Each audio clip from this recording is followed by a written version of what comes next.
বৈভব সূর্যবংশীর এই সেলিব্রেশনটার মানে আমি কিন্তু কালকে বুঝতে পারিনি। আপনারা কি বুঝতে পেরেছেন? कि आपने जो सेलिब्रेशन किया था वो क्या था, उसके पीछे तात्पर्य क्या है? सर पता नहीं, बस हर मैच में कुछ नया कर देता हूँ मैं, ऐसा कुछ सोच के ये नहीं देखो किया बड़े था। स्क्रीन में हम आपको दिखा रहे हैं क्या।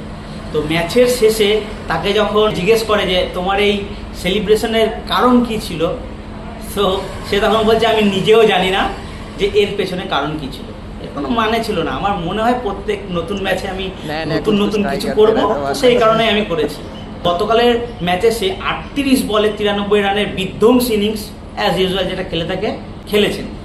তার ইনিংস দেখে বিশেষ করে বাংলাদেশ পাকিস্তান থেকে কমেন্ট আসে এই বাচ্চা আদৌ 15 বছর বয়স হতে পারে না, বয়স লুকিয়ে ক্রিকেট খেলে। আসলে এটা যে তার ঈশ্বর প্রদত্ত ক্রিকেট খেলার ট্যালেন্ট, সেটা কিন্তু আমরা তার বিহেভিয়ারে বুঝতে পারি। যেমন সে বলছে আমি প্রত্যেক ম্যাচে নতুন নতুন সেলিব্রেশন করার চেষ্টা করি, নতুন নতুন স্টাইলে। কেন করি আমি নিজেও জানি না। এবছর আইপিএলে মানে তুখর ফর্মে আছেন বৈভব সূর্যবংশী। ম্যাচের প্রথম ইনিংস থেকে আমি বলে আসছি এই বান্দা আইপিএল শেষ হওয়ার পরে জাতীয় দলে চান্স অবশ্যই পাবে। তো গতকালের ম্যাচে 38 বলে 93 করার সুবাদে সে আইপিএলের অরেঞ্জ ক্যাপের হোল্ডার আবার হয়ে গেলেন।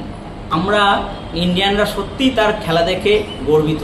আর বিশেষ করে তো স্পেশালি যেহেতু হি ইজ ফ্রম বিহার, তো বিহারিরা তো মানে তাদের মন খুলে তাকে সাপোর্ট করছে। ভোজপুরি কমেন্ট্রিটা শুনবেন একবার, এক বিহারি সব পে ভারী।